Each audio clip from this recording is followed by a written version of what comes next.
Hey, everybody. Welcome to the Canadian Blockchain Consortium's Web3 Committee panel on the Metaverse in the Metaverse.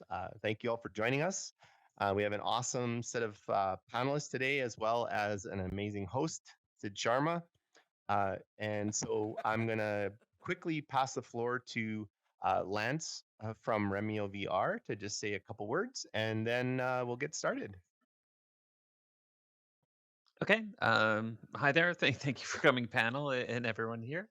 So yeah, no, it's great to have you as guests here, and thanks to Al for organizing what was previously a poetry event, and like glad to see that everyone came back and trusted us to host another event. So yeah, we're always looking forward to seeing new groups engage with the community and come join our apps. Like and yeah, just welcome and good luck today. Thanks, Lance. All right, without further ado, Sid Sharma, the floor is yours. Thank you, Al. So, welcome everyone, and welcome guests and panelists. So, how about we start with the intros, starting from Brent? So, Brent, would you like to share with the audience a bit about your background and a bit of an intro? Sure. Really happy to be here today. My name is Brent Zuber, born and raised in the prairies, business and technical background. Really love the intersection of how technology can help business or help us communicate better, and really how it really advances vibrant communities as well. So been working in the VR environment for a couple years, and really love. There's a few people we've been getting together on a regular basis, testing out some different environments. So we don't really have a vested interest in any one, and just the advances that are made. I love seeing how location independent. I think is one of the biggest things I found. People from anywhere can get together in this environment and interact, which is awesome. Awesome. Lee? Yeah, good afternoon, good morning, I guess, depending on time zones. Good evening. Lee Ackerman. I am a consultant with Tech Systems Global Services. I work with the workforce development team. My passion, my interest for years and decades is how do we thrive in a digital world? Survivor, maybe even more than that from .com days, and just been a fan of how do we connect, leveraging technology, bringing our humanity forward. Along the way, really invested in not only how do we use technology, but how do we use technology to advance technology. Talked a lot in the past about digitizing how we develop software itself. And over the last while, just really trying to lean in and reimagining what the next generation of the internet's going to look like. And whether that's through XR, blockchain, even AI, what does that look like? And how does it help us make for a better world? So excited to be here and to share and to chat. Thank you. Nav? All right. Hi, everyone. My name is Nav, aka Mr. Metaverse. A lot of people know me by that name. Just really grateful to be here, experiencing all kinds of different metaverse experiences. I'm the founder and CEO of Charmy World. We've created a technology. It's like the WordPress of metaverse creation. And I'm always excited about learning about all the different types of metaverse experiences that are going to be here, just like this one. It's really incredible, exciting times ahead, and I do my best to go and educate people about the metaverse, what's come with the future, this cool 3D internet, what is this all about? How does it all work? And so my hope is that I can continue with that education and helping people to get into these new environments and experience them, especially the older generations, because they'll see the younger generations and things like Roblox and so on. And for them, it's like, is it a game? But it's much more than that. And as we could see here, how powerful this is, like I think it was Lee or Brent just said, we could be from anywhere in the world and we get to come here. And it's so beautiful to be part of these experiences. Thank you. Thank you. And David? Awesome. Nav, that's really cool. Charming World, I've heard a lot of good things about. I'm David Koroma. I'm the marketing client experience lead for Apelo Finance Technology. I like to say I work full time in fintech and Web3. On the metaverse side of things, I've been very interested in really, especially the kind of blockchain based metaverse and the idea of digital assets being given real world value. I host a weekly podcast called Web3 Warriors as well, where I just interview a lot of creators and artists and builders in the Web3 space. So that's what I'm kind of passionate about when I'm not working on fintech and payments, and really looking forward to this conversation. I've been spending most of my time in kind of the Voxels metaverse, which again is one of the more Web3 kind of blockchain based metaverses, as well as Decentraland. But I really like what REMIO is doing here, and happy to see everyone. And I'm missing that I don't have the hand gestures. I think I'm the only one on PC here, but looking good, and it's a really cool experience. So thank you for the invite, and shout out to the Canadian Blockchain Consortium. Hey, thanks, David. So, hi everyone. My name is Sid Sharma, and I'm the host today. So, I'll do my best to actually get the best answers and information from the panelists. My background is I'm the co-founder of Rehuman. We are a Web3 identity and security company, and our aim is to keep Web3 and Web2 spaces more secure and privacy focused. So, with that, let's start. So, I know we have a lot of audience there watching. So let's start with 101, which is since 1970s inception of Metaverse word to Stevenson's 1992 version of Snow Crash to what you call Meta as Metaverse. What is Metaverse in 2023 going into 2024? What do we understand about Metaverse today? So let's start with David, and then we'll go in the same order. Please, David. Awesome. Thanks, Sid. That's a great question. I think it can mean a lot of things to a lot of people. Definitely the way Nav had kind of broken it down as the 3D immersive spaces, really, the 3D internet, as it were. I like that definition kind of as the broad concept of the metaverse. So really, I think it's just creating more immersion, creating more opportunity in the digital space. And one other definition I've heard is the always on immersive environment. And so with the concept of anyone can jump into a metaverse at any time, and therefore it is always available. And so now we're going to see, as maybe governments, businesses look at this as an actual new kind of avenue to reach out to whether it's citizens or customers. I think it's an exciting space that we're starting to see really evolve and take off right now. So yeah, that's kind of my thoughts on the metaverse as it currently stands. Perfect. Excellent. Yeah, thanks for that. And so, absolutely, as David said, it's great. Basically, from my end, it's all about education, and I've had to now start keeping it simple. For people to understand. It is like the 3D internet, and it's the next iteration of what's to come. And the way I explain it to people is, we're already living in metaverse experiences, but we don't call them the metaverse. We call them Instagram, Twitter, Facebook, and so on. You've got a 2D profile. It's there 24/7, and someone will message you. You're living in two worlds already. When you go out to eat some food, you take a photo, it's going to be on Insta. And at the end of the day, when you're sitting down, you're eating dinner, well, someone's still messaging your profile. The difference is now in these new virtual worlds, it'll be an avatar that they're messaging. And when you get into things like IoT, what's going to happen is you might have a digital twin of that entire metaverse experience where now your avatar is sitting there and now someone is messaging your avatar instead of an Instagram profile or a Twitter space. Now it's a little bit more interactive, and things like this bring us into even more beautiful experiences. And I think that's what the exciting part is now instead of just seeing these 2D experiences or these 2D web pages, I could physically walk into a virtual Walmart and actually pick up the groceries and so on. And then all of a sudden it gets shipped out via Amazon and stuff. But it was as if I was right there. Right. And it's going to save us time. It's going to save us money. It's going to help us to interact in brand new ways that we haven't even seen before. And I'm excited about what those ways are going to be. Awesome. Lee? I love everything that Nav, sorry, and David were adding and illustrating. We scared Sid away. Come back, Sid. There you go. And just things all add in. The current state, and one of the phrases I like is the idea of M worlds or metaverse worlds or meta worlds, where we talk about the Roblox, we talk about Decentraland. All of these are an M world, and the metaverse really is how do we get interoperable? How do we further enhance and extend and build out and mature this metaverse vision and realize the vision? And so, that 3D representation critical. I love the call out that we're already living in that world. It's really the devices that determine our interaction with it. It could be our phone, it could be our watch, it could be a VR headset that makes it more immersive. And probably the thing that excites me the most is in this immersiveness, helping us connect more as humans. And whether it's almost like the single dimensional or the two dimensional, the flatness of some of the experiences we're moving from, these additional dimensions allow us to connect better as people.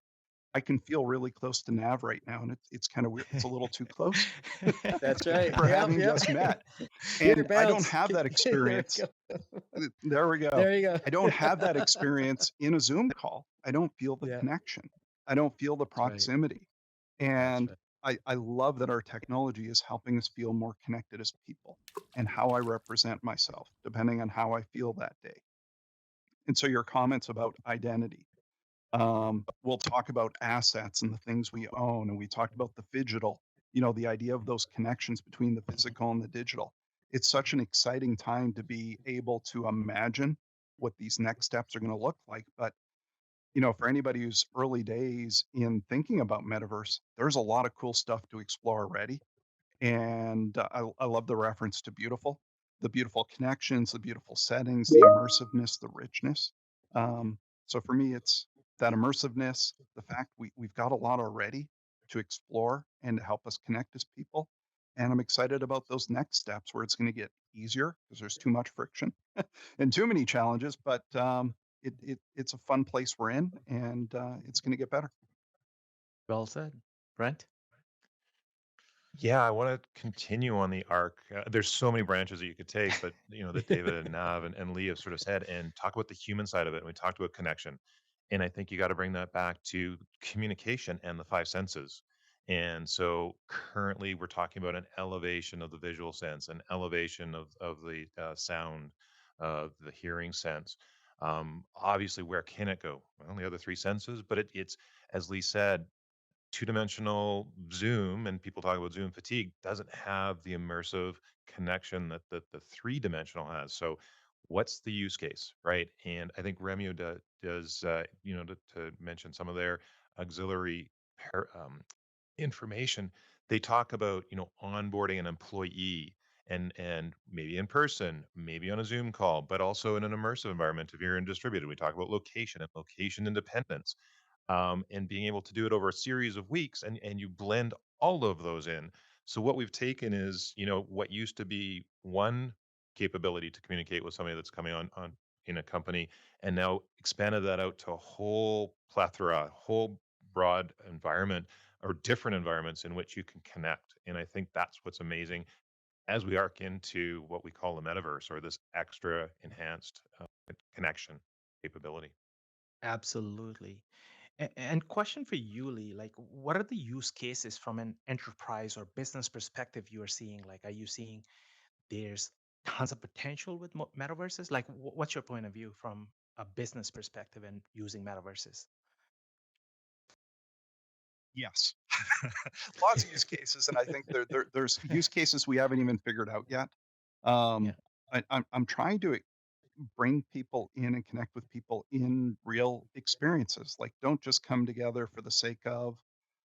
We've done some events where people go, "Thank goodness this just wasn't like a Zoom about Zoom."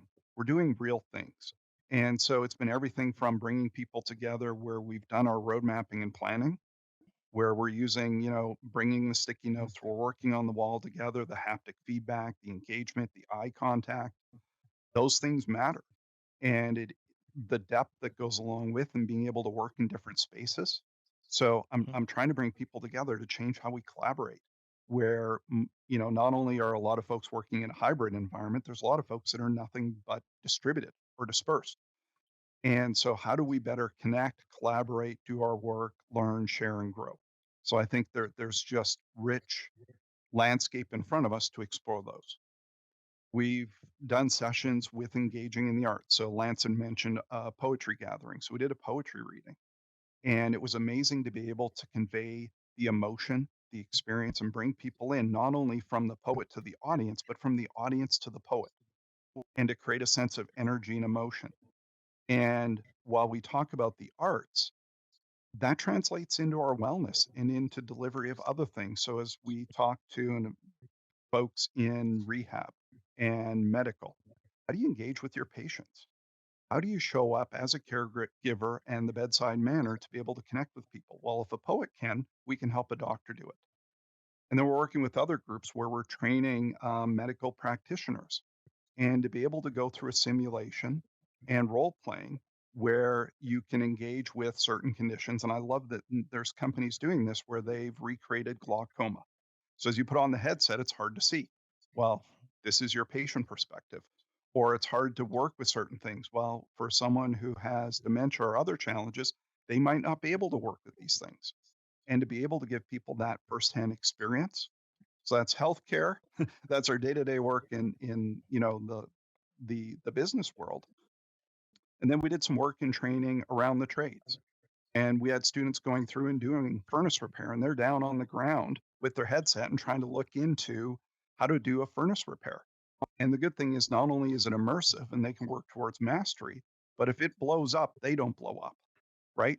And you start thinking about the industrial trades and whether working in a plant, working in operations, or in other settings where there is a danger.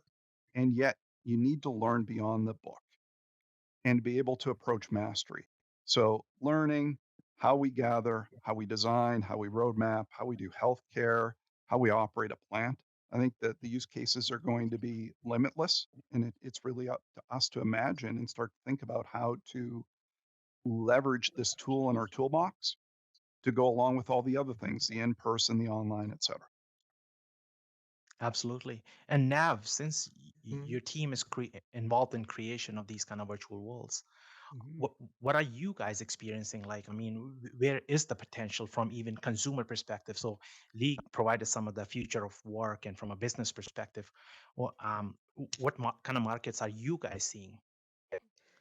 Great. And yeah, sorry, and my headset is actually falling off at the same time while we're talking. All of these things are part of the early experiences. So first, I want to commend everybody here for taking this stuff. This is what pioneers do. This is actually the beginning. So we'll remember these times.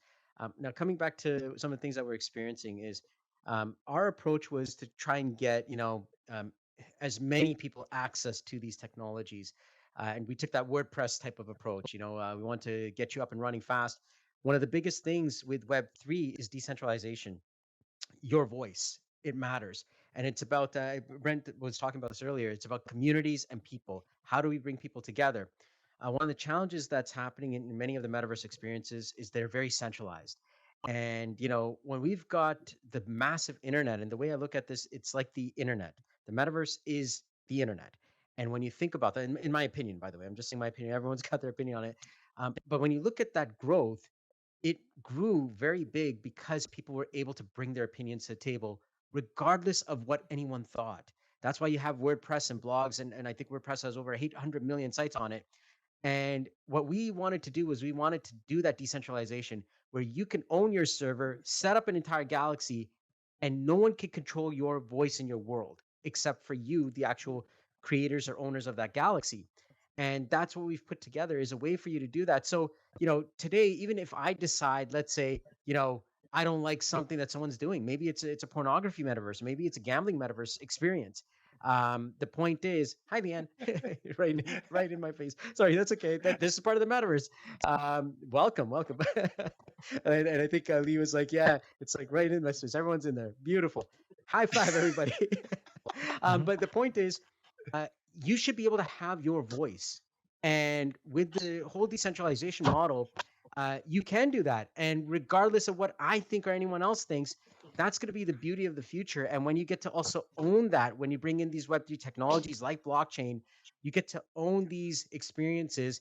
We're going to see some really neat things start happening. And I keep telling everybody, like, when you get into these blockchain experiences, you get now votes and you get governance. We're going to see the rise of history again. So I recommend history. We're going to see kings and queens again. We're going to see democracies. We're going to see communism again. We're going to see dictatorships again, all in these worlds. And people will decide where they want to go.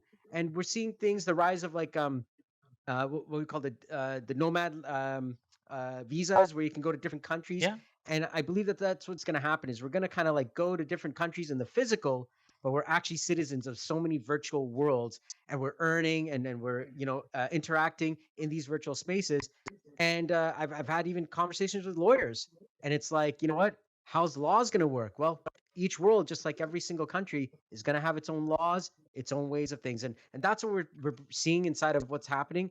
People are coming in with these beautiful ideas and beautiful galaxies they want to create, what they do now is going to be up to them, and that's why it's exciting times ahead. And I think that's what we're seeing is people are coming in, and we're seeing things like education. We're seeing things like people who want to interact with virtual experiences. Virtual training is a big one. Medicine in the metaverse. How can we have that doctor type of interaction? So a lot of different use cases. Real estate, a big one. So I think that's what we're experiencing. But hopefully that was a bit of an overview of what we're doing and why it's so exciting on my end on what's coming. Absolutely. There's so much to unpack. So, Brent, I'm going to take some of the aspects. What are your thoughts on decentralization versus centralization? And what's more important, decentralization, centralization, or the user experience? Oh, so many aspects to that. I think, when you think of safety, security, completeness, all of those kinds of aspects, like David mentioned with regards to fintechs or money. What is a dollar? Well, a dollar is what backs it, right? So you think about that side, there is all of the aspects that happen there. And then like Nav was saying with regards to the expression and the culture, you are going to get that whole continuum from one end to the other, and there's benefits to all of it. Um, the future is unknown with regards to how we navigate to those places, but I think we talked about digital identities, and if I can expand on that Mhm. just a little bit, and Lee talked about use cases, working with social service agencies, right? We talk about representing yourself as your true self, and that is important. However, sometimes it's beneficial for someone to be able to be safe.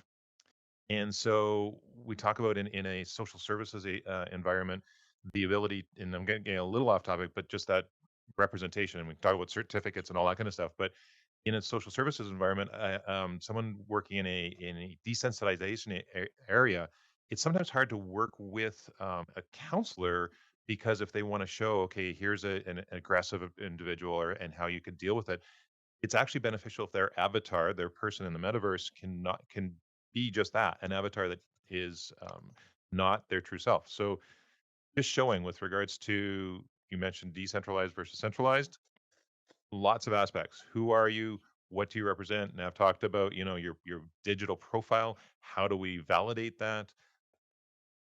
Way too many things to pack into a short time like this. So I hope I didn't get too far off topic. No, fair enough. And so, David, what are your thoughts about, do we need blockchain to actually achieve real metaverse, what we call a real world metaverse or metaverse adoption? Is blockchain a fun? Oh, he, he just- is blockchain necessary for metaverse? I think you're way too high right now. Yeah, no problem. Sorry, I'm And trying. I can't lock into my seat, so I'm kind of there bouncing you go. around here. I There's a position of apologize. speaking authority. There you are. I love it. Go ahead. So, No worries. yeah. Okay. Yeah. I mean, personally, I think that the blockchain based metaverse is more exciting for the reasons that Nav was talking about, whether it's voting, whether it's the digital assets being able to be created in the first place by creators and then sold on the open market and then traded. And now you've got an entire micro economy that, yes, it existed a little bit in the pre blockchain or the non blockchain metaverse, with people still finding ways to kind of sell digital assets, but you didn't have the true kind of digital ownership that blockchain provides, right? And now you're seeing that same level of true ownership assigned to the actual plots of land in the metaverse, as well as, basically every digital asset within the metaverse, right? So for that reason, I'm most excited about it. But I don't think that blockchain is mandatory, and I don't think that smaller settings like the one we're in right now, and I'm not sure whether Remio has much blockchain connections in that. But overall, the idea of a less blockchain based metaverse where you're walking, and seeing neighbors and everyone actually owns their little plot of land, I find that really exciting. But there's definitely the use case for these kind of immersive environments, for more community building, for brands, having meetings and doing promotional things. And so there's definitely a space for, less decentralized and maybe the more centralized metaverse options and these more closed off spaces. But I do think that the blockchain based metaverse is what's most exciting personally, because really everything else is kind of a video game, which is cool. I have a background in gaming and I love gaming, so I don't see Nice. that as a bad thing. But overall, the blockchain is what is the most new kind of exciting aspect for me personally. Yeah. And Sid, can Fair I enough. add on? Thank- So, Yeah, David, I absolutely. 100% agree. And Yeah. the thing that excites me in the cases where is just the idea of openness and open programs. And if we look back at the various generations of the internet, like it moved forward because of open networking protocols. Mhm. And now we're looking at an open database and open computing, where I think of blockchain as a database and the smart contracts of computing. Mhm. And that support for now the digital assets is interesting. And the identity that goes along with it and the ability to have support for your mix of centralized, decentralized, and wherever we end up on the gradient and the variety and diversity within. But that openness, and even back to what Nav was saying, with the ability on the WordPress esque, where people can Mhm. express. Again, it's That's true. back to Yeah. the openness Yeah. and that power. The Yeah. platforms give you that ability. So Yeah. love your Yeah. answer, and Yeah. And I'd like to also For add sure. to that as well. Absolutely. What David was saying, there have been metaverse galaxies that have done well. Second Life is one of them, and it still Yeah. does very well. They still make hundreds of millions of dollars in revenue. So it can be done. And in fact, I used to be a DJ there, and one of our team members is still a wedding planner there. And they still actually have weddings and all that other stuff. And so they do very well. The challenge now is as you start seeing the expansion as these galaxies, they've now become older. It's harder to manipulate to the latest technologies. These are the challenges that we're seeing in the video game world. And I'm also a gamer in the background. So I used to be part of the Unity Live Help team at Unity. So I was actually from the Unity company, right? So uh, the key here is being a game developer, we would see these things, World of Warcraft and all that. Once you go too far in them, it's very hard to upgrade because there's so many users, so many people, and so now when we're seeing these new technologies come out, like the blockchain, like VR and AR, to upgrade to those is going to be the challenge. But that doesn't mean that these worlds can't exist in a non-blockchain way or a non-decentralized, a centralized way. They do, and we're going to see all of those. And the way I explain it to people is today on the internet, you've got squeeze pages and you've got full websites and you've even got social media websites. Each one of them is still part of the overall internet. Every single one of them is a different function. If I just told you back in the 80s, here's a squeeze page, and you'd say, oh, well, is that really the internet? Well, yes and no, it is. It's just one piece of it, right? Just like we see a four-wall garden today in these virtual worlds, and people are like, oh, is that the metaverse? Or you see like a virtual experience, and you're like, is that the metaverse? Yes and no. It is part of the entire overall mix of the metaverse. And so that's what I would say is you're going to have centralized versions, you're going to have decentralized versions, and I think they're all going to be beautiful. And where everyone decides to go, I think that's where it is ultimately is. Every one of us is going to define it, and it's always going to be beautiful. And I'm excited, just like everyone else here, to see what comes. Yeah. Could I And Go just great ahead. jump answer, in on David, that, Sid? Please, and please, please, Lee as please. Yeah. well. Yeah. Yeah. I just wanted to, I always like the image factor. And if we parallel this with transportation, right? And you think of, I was just recently in Ontario and there's still a horse and buggy that was being used on a highway. It's possible, right? To sort of Yep. Nav's point with regards to Yep. just because it existed before doesn't mean it's not being used today. And then you go to say, maybe to the other end of the extreme, Nav Canada or planes, highly regulated environment, right? It's up in the air. So again, the use case is different. And kind of to David's point with regards to blockchain and making sure you know where your assets are, what your assets are, how they're Yeah. interacting with other assets. Very important for planes. Um, but you've got everything from a Mustang to a transport truck to everything. And I think that's the point we're making is it's so variable and it really does parallel like the transportation industry. There's so much that's possible. Now you need some rules. Oh, what's the speed? What's the maximum speed on a road? Oh, signals. We've got to make sure that other people know what's going on so you can signal, you can use your horn.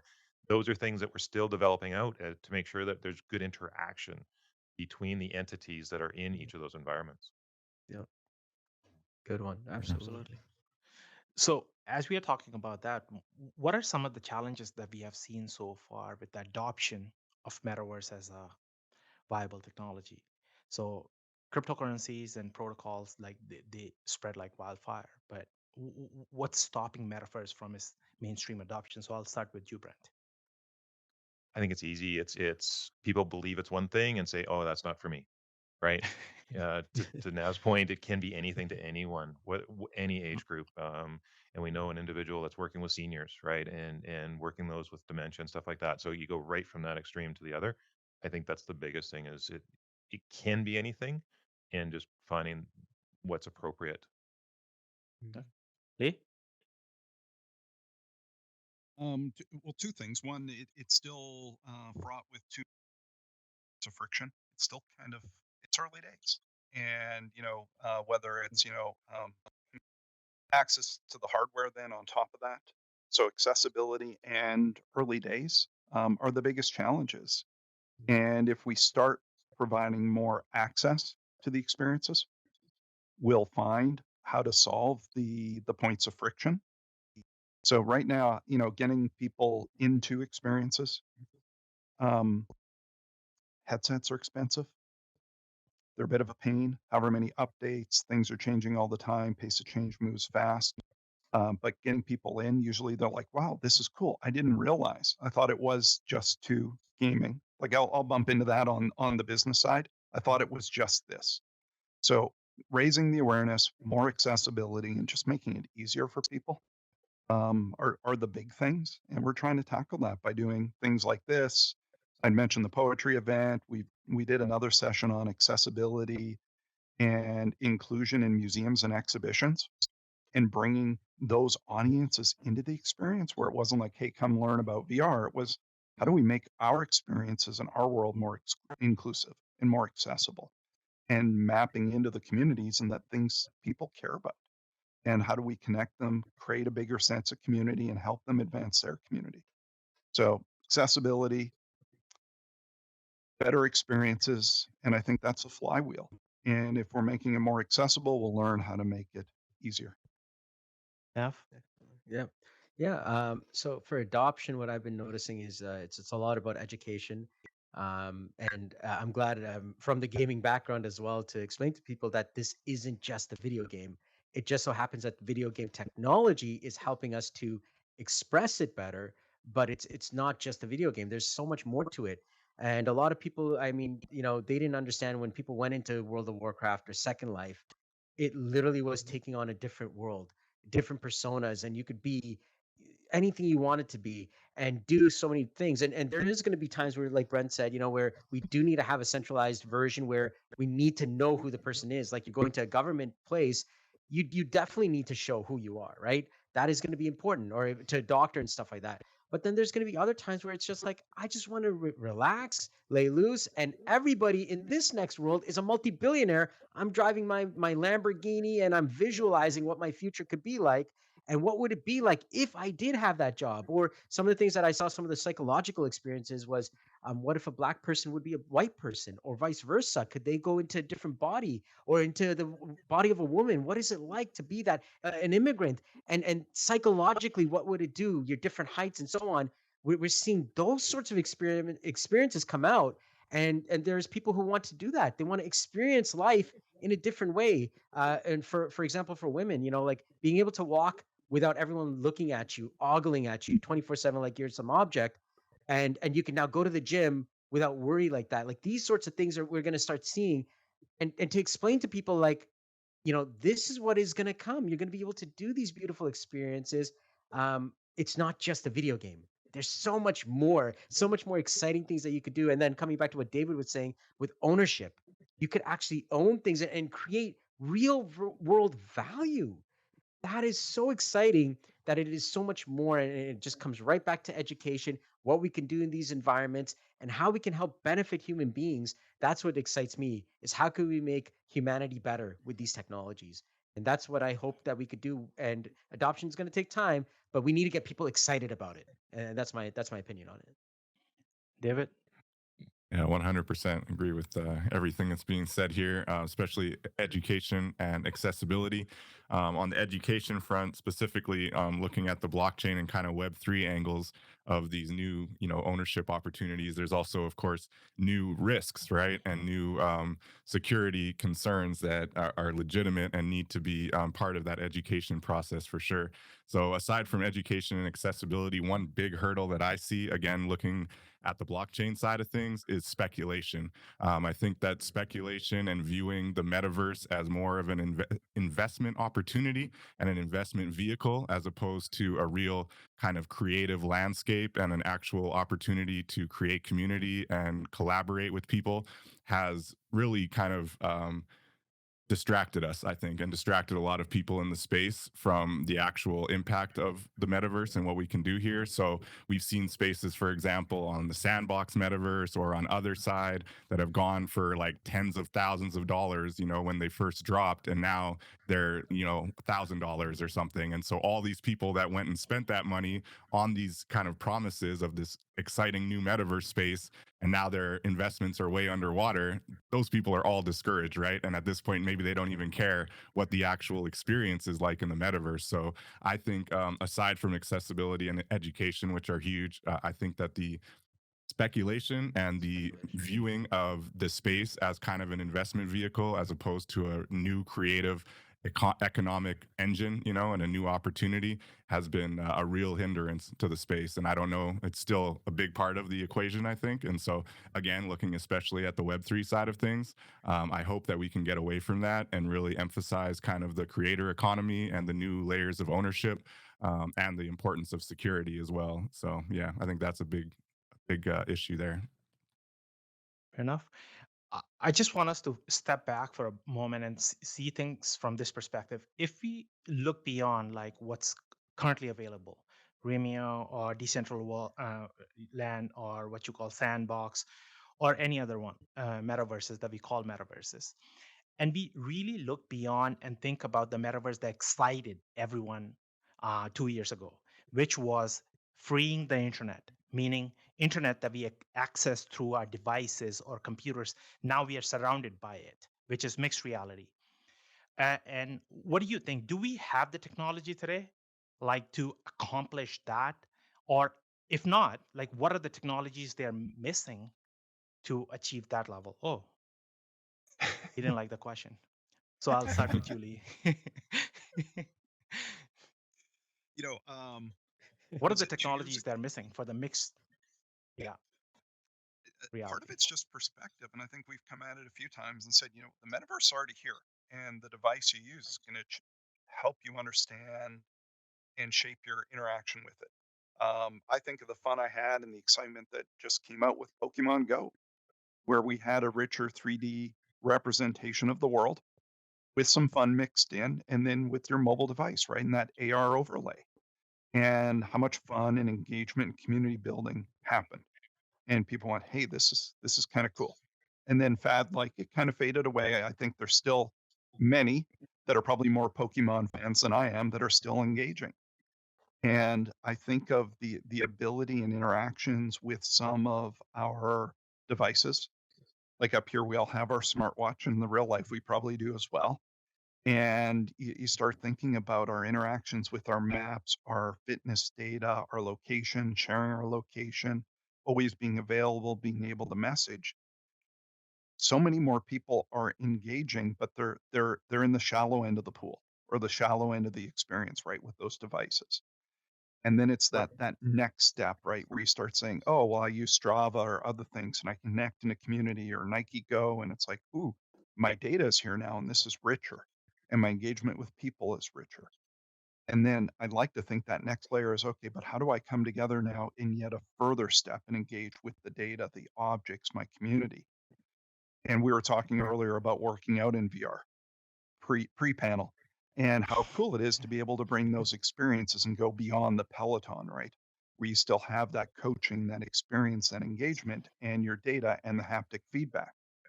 And that's super cool. And for me, I'd really like to get the treadmill, right? The omnidirectional, and be able to run in these virtual environments. But that's another funding request I'm not at yet.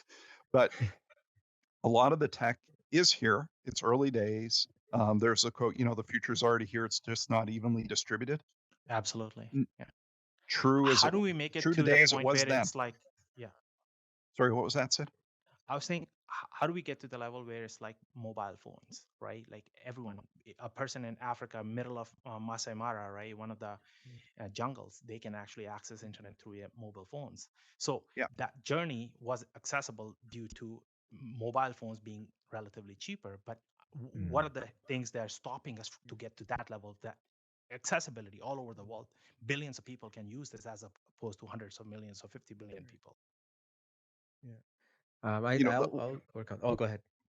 I'll just go quickly Go ahead. and Yeah. add in, as we talk about the XR, and whether Mhm. that's the mixed reality, the Mixed augmented reality, the virtual or the immersive virtual, there's going to be advances across all of those dimensions.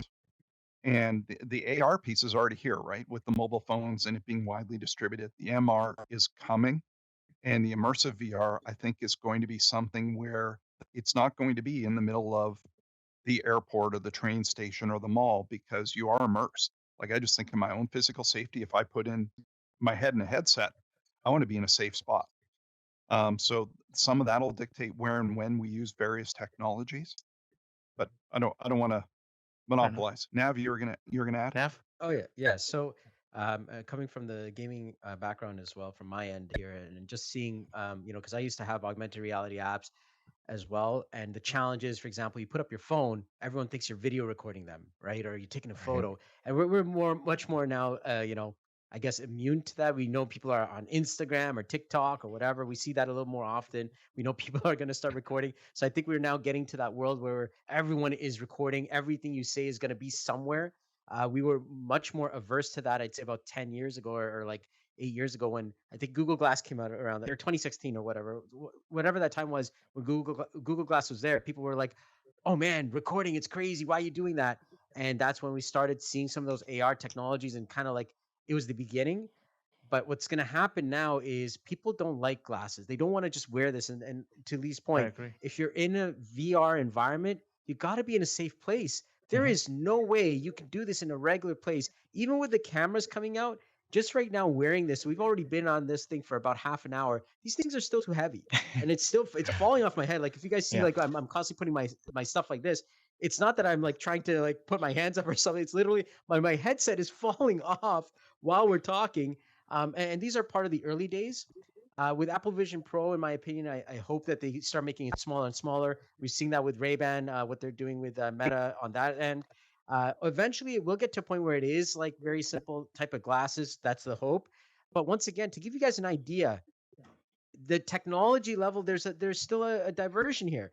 You're We have people expecting PlayStation 5 level of graphics, but look at PlayStation 5. It's a big machine because the amount of graphics power is required. It requires these big graphics cards. It pushes out a lot of heat.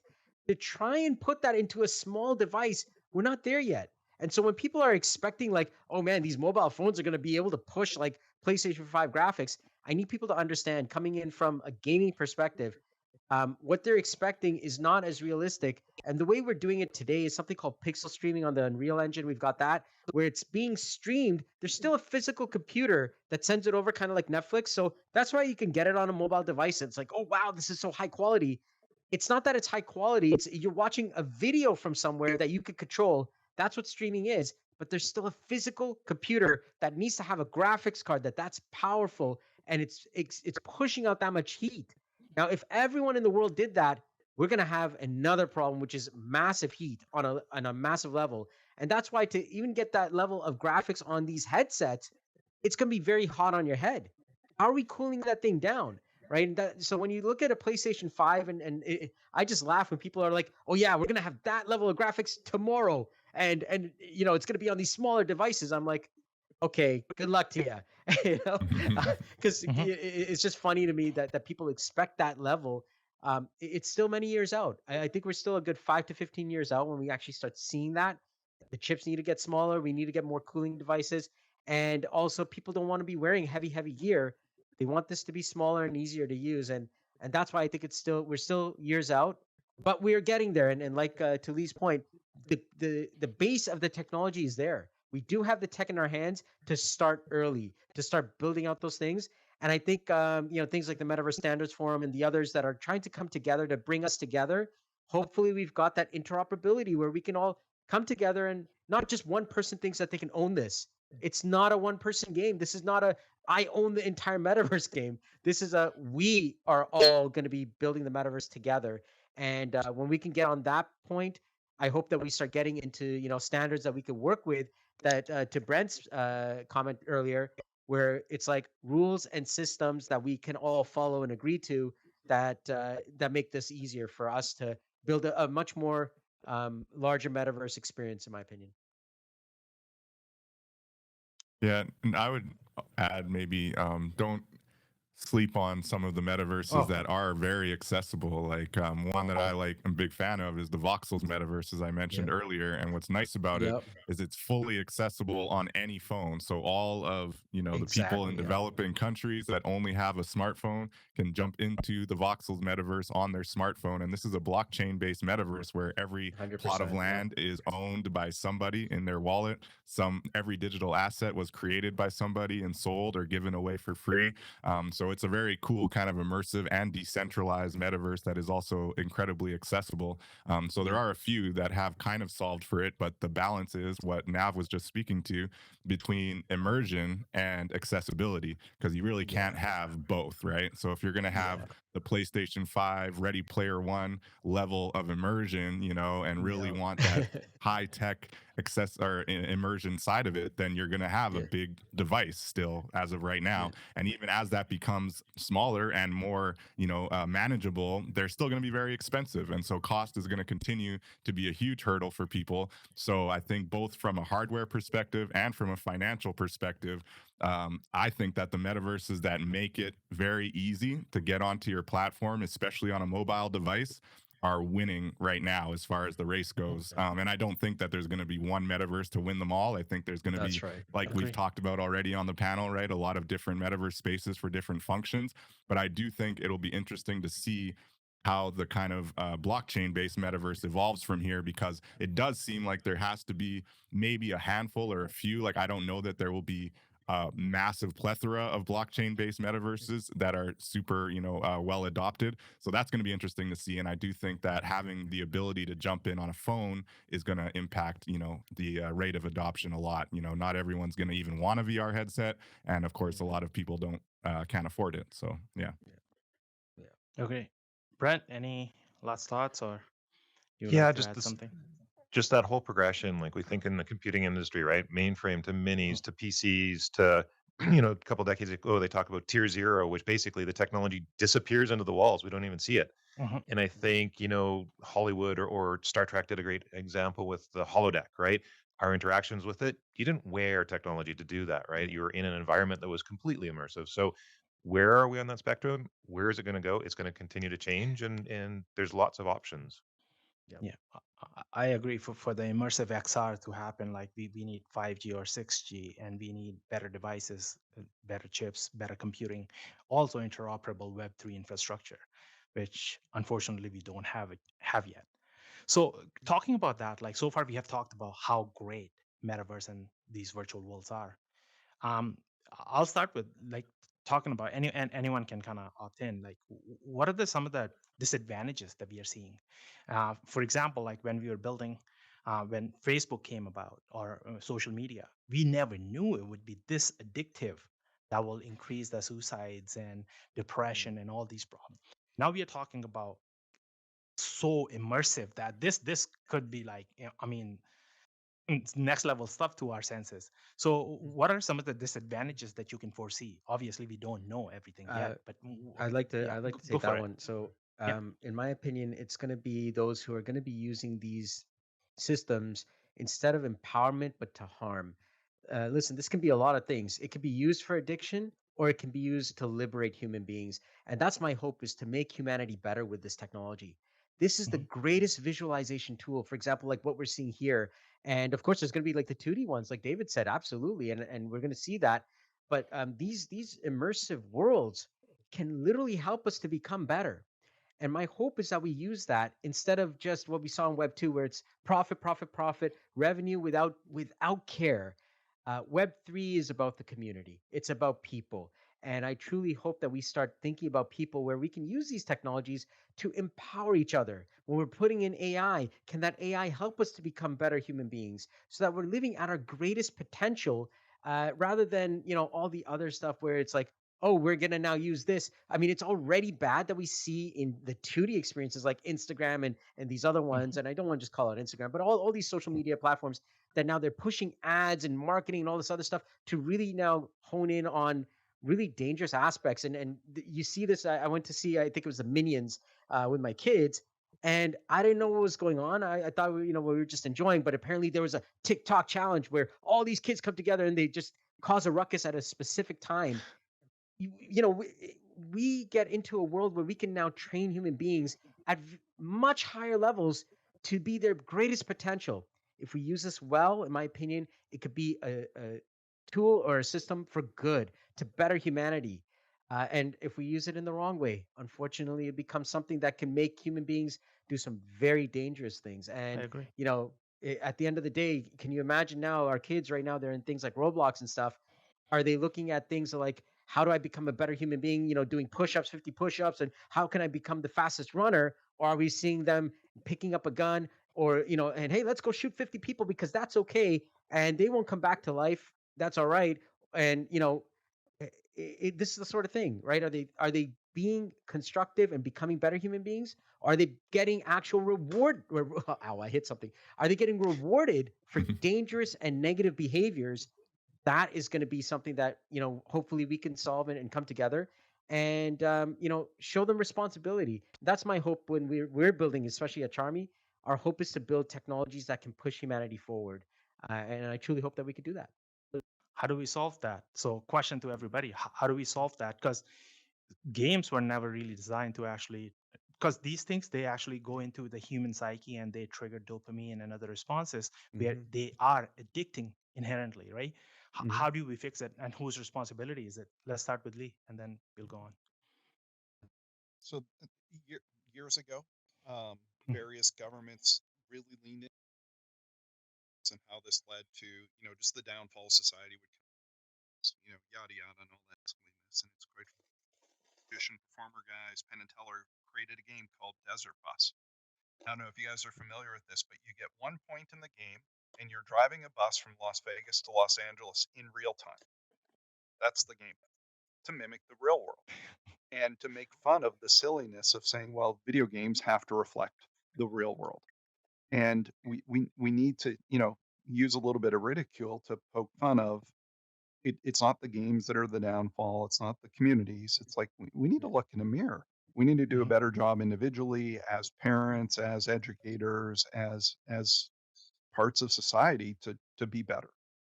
And we need to choose those things. So, there is a path there, and we can choose which way we want to go. And if it's just the little dopamine hit and, some silliness and, click the bell, well, that's a choice we make.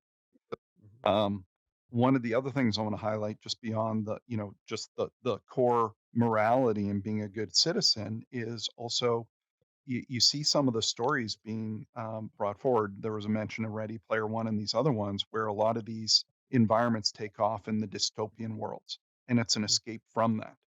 And I would encourage all of us to be thinking about, well, how do we avoid that? And there's Hmm. some great learning opportunities out there. One that I recommend and encourage people to take is the Green Software Practitioner, from the Green Software Foundation, to think about sustainability and the systems that we build and support and encourage people to use. And we had talked about, and Nav was talking about, the heat generated, the processing, and it's like there's a cost to create Hmm. that richness, and there's an embodied carbon footprint in each of the devices we're using. Do we really need, whatever headset point one and the Hmm. next one, or the next handset, or the next phone? What is the carbon footprint of these things? How do we become more focused on sustainable computing and sustainable metaverses? And, we need to think about it from the mental, we need to think about it from the physical, and and try to do better. And we Yeah. can, and we need to make those choices. Brent? The human experience, right? And everything that is us, our wants, our desires, our dreams, our emotions and all that comes with us when we come into this environment. Who regulates it? Age old question, right? You know, Yeah. what does the law and order do? It creates a civil society, I guess, or creates some boundaries. So there can be the dark side, to your point, Sid. Yeah. Just like there can be the utopian side. Um, there's going to be a desire to have a little bit of everything, I think, and it's going to be navigated out by the people who participate. Yeah. And that's the whole point, is giving everyone that voice, everyone that ability to say this is valuable, this is valuable. Just a clue, like we talked about addiction, right? Physically, I need water. If I have too much water, it's damaging. Who says Mhm. what's the right amount of water for me? Mhm. Same thing's going to happen in an Exactly. environment like this. No one can set a limit. It's Mhm. going to be navigated out as we go along. You're absolutely. Reason I ask these questions is because last 2 years we had conversations with creator of, like, say, Second Life, and then bunch of other individuals. Like one of the individuals who was like, it still owns largest like land in Decentraland. And one of the things, because I was learning about this stuff from the creators who have done this much better, as opposed to theorists. I don't believe in being a theorist. Be like what we can learn from our past. One of the things they had said, Sid, you become kind of like, so especially from the creator of Second Life, is you become kind of like a god in these areas where you set the rules. Even though Second Life is very well planned and designed, there's it's a centralized system, but I think the execution is remarkable. But you still have that sense of what everyone agrees. What if one segment of people agree on one thing? Who decides what kind of content? He's like, Sid, a lot of people did complain about these things, and him and other people, they are on a crusade right now to create environments. They're better for humans, but essentially it's up to the users. If users are not excited about your theoretical version of, this is my virtue signaling way of creating something new, if nobody's interested in it, they're not going to be using it. So that's where the cash 22 comes. You are creating, or everyone is creating these things. End of the day, it's about the users. If users do not find that engaging enough, we do not have that. So yeah, Nav, it seems That's like what you I want to would. say. That's exactly what I would say. Is Mhm, coming to your point. This is exactly why we're building it this way, where everyone can create their own various galaxies with the blockchain and so on. Governance, like I said, you're going to have the different forms, and wherever it takes off, that's where the users are going to be. So if people like a centralized body, they're going to go there. If they like a mhm, dictatorship, they're going to go there. mhm, If they like democracy, they're going to go there, and they're going to go to these worlds. But in order to get there, people have to build it, and that's the whole point. Is we are all going to be builders and building it, and that's the thing. Is like I don't think one person's going to be able to decide everything. We all are going to decide as consumers and users of these worlds. yeah, fair I'd enough. like to David, add a you are piece. still, Sorry, you're every time I disappearing. move my mouse, my guy's like jumping around, so I Oh yeah, apologize. you're like totally But disappeared in I the think that, sky. yeah, Looks I'm like I'm floating up talking to here. Sorry. Jesus or something. Like One, seriously. yeah. Sorry. When I look at Web3 versus Web2, I think that, as has been mentioned here, whether Instagram or Facebook or Twitter, or any of these social media companies, right? The concept of data sovereignty, I think, has been lost throughout the conversation. And frankly, I think we may have never thought of it as an important kind of priority. But as we shift into Web3, my hope would be that data sovereignty is prioritized, and that people realize that through blockchain, we can actually understand how our data is being used, have a clear view of our data, and maybe even take more ownership of our data. And so, when asking that question, what's the concern going into the metaverse, going into Web3? I think that if we don't make that shift and we don't change the way we treat our data and kind of be a little bit more protective and understanding that it has real world value and that we shouldn't just be giving it away and signing it away with every new platform that we go and enter. And I've seen some Web3 platforms already really emphasizing data sovereignty as part of the kind of value add in jumping onto these new kind of Web3 social media sites. And so all this to say, if we don't change that, I think that, as you mentioned, there's biometrics, there's now eye Mhm, data, there's all kinds of new layers of data that we are at risk of just giving away even more, to a lot of these companies that are obviously going to turn around and monetize all this new biometric data. So my hope is that Web3 ushers in a new conversation around data, because if it doesn't, I think that, what we've seen already and how, these algorithms are manipulating people, getting people mad, getting people upset because it pays. They click on things that make them mad, right? They click on things that get them emotional. So this whole kind of manipulation that has become commonplace in Web 2 is my hope that that is done away with in Web 3, because if it's not, it's only going to get way worse. So yeah, that's one red flag that I'm definitely kind of watching out for, because even looking at VR, right? Like it's part of why I don't have a headset here with me right now, is I wish I did. But I'm looking at this new layer of biometrics and, the way that Facebook or Meta has used data in the past, and I have some concerns, to be honest. So yeah, I think that Yeah. that's a huge issue, and I do hope that, as new hardware is developed, as new metaverse spaces come out, as new social media comes out, that data is a bigger part of the conversation, and that we really do emphasize data sovereignty and being aware of how our data is being used. So yeah. Agree. Just to add to the data part, we did our research recently, and when you use your headsets, so there's actually a retina tracking. So nobody is telling us what's actually happening, but this is Oh what's wow. happening behind the scenes. Right. That yeah, Apple is doing it, Facebook is doing it. So and it's mandatory. It's needed for us to actually have this kind of immersive experience. However, there's an underlying layer, which is your retina is unique as your fingerprint. If I were to ask any of you to give me your fingerprints and then attach that to your email and attach that to your phone number and then attach that to your photo, would any of you trust me just because and that's basically what Facebook and I'm not anti-Meta. I'm just saying any platform that we are thinking as a user, we should think about these things. However, uh, it's starting at such a young age, and again, I don't have all the answers. That's why I think we are having this discussion, that so much data is being collected that I think young kids have no idea and what they're handing over and how it can be used against them in 20 years from now. So, Brent, go ahead, please. I just wanted to extend on that. I think it was Nav that mentioned earlier about a photograph, right? And Yeah. you think of when you had a physical photograph a long time ago, you maybe brought it out Mhm. and Yeah. shared it with Yeah. someone. Very one-to-one kind of experience. And then I think it's mostly US TV stations bring up once a year, kind of going, ooh, we went onto someone's public profile, looked at their metadata, know where they work, know where the daycare is, know where Yeah. the school is.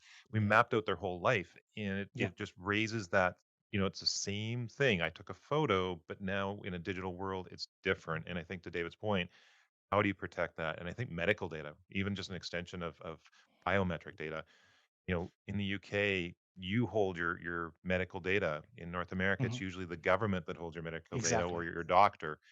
Who owns it? Who holds it? Who's got the Mhm. record of or the true record of it is going to be interesting as we go forward. Yeah. Yeah. Especially in this is location geolocation based. So when you take all these metadatas and you connect it and you get hacked, recently Alberta Health Services got hacked, so all our SIN numbers are actually out there. So reason I'm saying it, we can literally take somebody's license plate right now across North America, and we can actually tell you who that person is. So now Mm. it's becoming even more crazier that your iris is connected to your WhatsApp and other things, and it's going to be eventually inescapable. Like basically, if you say or do wrong thing that majority disagrees with, you may be vilified, or they may be able to personally and physically harm you, and which is scary word. So And you know I what? I wanted, would say yeah, this go ahead. comes back to systems, as Brent said. Mhm. Over time, we're going to get into that whole, everyone, the entire crowd becoming the judge, jury, and executioner.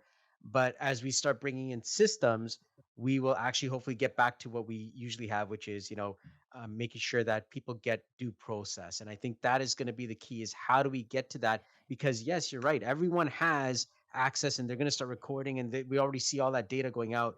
The hope for those who are watching here today is that hopefully we can come out with a better way so that everyone still gets due process, even though everyone else wants to be judge, jury, executioner. Now that there's so much information on us everywhere, and maybe we just weren't in our right mind. I don't want to put people down that, maybe you're going through something, and a lot of people are Mhm. going through that. The trouble is, we don't want to just instantly, because people saw it, they may not be the right people to actually judge. You know what I Agree. mean? But guess what? The whole entire planet is now judging because they saw one video or they saw a portion. And that's what the challenge is now. And I truly hope that, as Brent said earlier, that we do come up with systems where there is a due process in these new worlds where everything is being recorded and all the data is being shown. And I don't think that what happened truly represents who I am at the end of the day. You know what I mean? As human beings, we have ups and downs. We are emotional creatures. One day you might have a moment of challenge, and another day you're happy and you're good, right? And that should not reflect, especially these younger kids. And I'm worried about my kids today. In the 90s and 80s, there was no one watching me when I did something stupid. You Yep. know what I mean? If Can you imagine some of the stupid things that Mhm. we may have done when we were younger? Today, God forbid we got barred from, going to another country, or even buying something, or even just going to jail for something that was really foolish. And obviously we were kids when we were younger, but today now if someone did that, oh my goodness. So that's the data, the scariness of the data collection today that's happening. Fair enough. Let's try to move to the future state of it. Like, I mean, I want you guys to actually get your glass bowls out and be a bit of sorcerers or philosophers and be like, what the future state of this metaverse looks like. What's the ideal? And again, what's the most advanced and the best stage of this metaverse looks like? I'll start with Julie and then David. Yeah, go ahead. So I want to build on what we were just talking about, and I'll connect to this ideal Sure. state where one thing I want to add in is with all focus and attention and excitement so into Gen AI as well, there is a significant focus on privacy and ethics. And I think that'll continue to percolate and spread into other areas. So we'll keep mind of that. And I think things will continue to get better because, like David was saying, I worry, and I've got a headset on, pointed at my eyeballs right now, my facial expressions. Where does that data go, and who's going to manage it? And trust me, it's not a good enough answer. Yep. We can also, building. We recently had Truth and Reconciliation Day. And I think to really have reconciliation, more respect is needed. And one way we can gain respect is valuing the work that others have done. And so if you get a chance, FNIGC, and I hope I'm an acronym right there, has created OCAP. So the First Nations community has come forward to say, hey, this is a framework for deciding who owns, controls, accesses, and what permissions they have around our data. And as I've been exposed to it, I'm like, wow, this is super good. And I wish my provincial, federal, other governments were taking inspiration to provide such a framework across all of our people within whatever boundary. And so advancing that way and being respectful of data from First Nations and then beyond would be a great way to build this next step. So when we look forward, we'll have figured out the privacy, we'll have figured out the ethics, we'll have figured out the accessibility, and we're finding ways to change how we learn, to change how we come together as a community. And, there'll always be some challenges and people not worthy of Mhm. trust or who make mistakes. But on the whole, people are good. And I see these environments providing ways for more of us to find those that have a shared interest, a shared passion, or to be able to support those that have a need that we can help solve. So it's never about the technology; it's about the people. And I think the technology is going to help us be better people, connect and help others, and to be better at learning. So that'll be soon, and soon in my lifetime on that type of stage. But I'm super optimistic. I'm a tech optimist, and I love the trajectory we're going, and it's going to be easier, more accessible, and to the betterment. Fair Yeah, enough. that's amazing. David? I agree fully. Looking at the reconciliation piece, just last week, actually, I had a good conversation with a couple indigenous artists in Manitoba here where I'm based. And we had a conversation around, how the technology can help with reconciliation. And so when I look at the future of the metaverse, I look at the future of the blockchain, frankly, like I like the concept of NFTs as an empowerment vehicle for creators and artists, not really an investment vehicle, as many people have viewed it, and still takes up space on the headlines. So looking at the metaverse, combined with kind of blockchain, I I think that there's social impact, there's collaboration, and most importantly, there's breaking down barriers, right? So as a gamer, like Nav said, going back to everything that the best parts of gaming experience was an international community of people having fun, getting to know new people, and really just connecting on a human level, right? And so when I look at, again, being an optimist like Lee, the social impact, the collaboration, and the breaking down of barriers, like it's going to happen because A, it's fun, B, it's solving problems that we know we have, whether it's reconciliation or a myriad of other geopolitical issues that can be solved with just talking and dialogue, which is what we do here, right? So I think that's amazing, and I think that that is the best aspects of what we can look forward to. And as Nav also mentioned, there are negative possibilities, and I hope that those of us are in the space early, building out and really wanting to push a new ethos into this new Web3 phase, will make sure that it does go in this optimistic and kind of productive direction. And so yeah, I think it's going to be good for democracy as well. So yeah, I agree with everything you said, Lee. Thanks. Thank you for having us. It's awesome. Nav? Yeah. Um, yeah, I'm excited about what is to come. There's going to be a lot of stuff. We can use this for education. That is going to be a big one. People learning in new ways. And imagine now, no longer just like, hey, I'm just going to learn one language during this time. I can go back in time. I can go to different parts of the world. So learning and education is a big one. Some of the people that we're working with who are doing great job at that is Gen 3 Tech. Incredible job what they're doing with education and the next generations. That's what I'm really excited about is that fact, and training, training, virtual experiences, and just making human beings better. That's my hope is to build up a place where in a world that where we can come back together again. COVID really hit a lot of it hit the world hard. My hope is that these new ways will bring us back together again, human beings, to be able to connect. And this is such a beautiful experience. I mean, right now, I just want everyone to understand. Even though I'm sitting in a physical location that is not like I'm in my home, right in my house, but mentally, my mental spatial awareness, my memories are going to be I'm sitting somewhere watching the Northern Lights with some incredible metaverse people here with Lee, Brent, and David, and Sid, and everybody here now. Uh, that's what my memory is going to remember. And it is so powerful.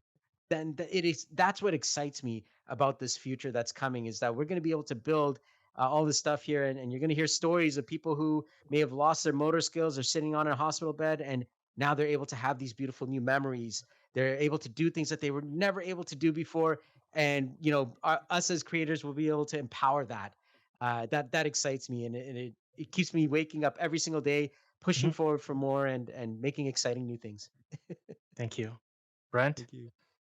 Yeah, just underscore what's already been said. Such perfect points. And I guess coming at it from I'll use the labels diversity, equity, inclusion, accessibility, just brings back that potential for a level playing field, regardless of your background, and that can't travel to the pyramids, but I virtually could travel there. So as Nav mentioned, I don't have the opportunity to experience something because I am in a wheelchair, but I could through the VR side of it.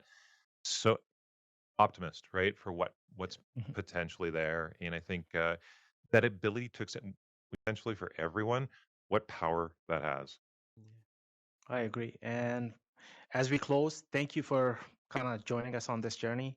I think I'm super excited about the opportunities to virtually travel to places or imaginary places that people are creating. Like this is super cool. Like seriously, This is we are floating and we are still in Rockies, and I was like, man, David's the it just blows tallest. David is the I know. tallest here. I know. So The travel perk of and being on experiences. PC, I guess.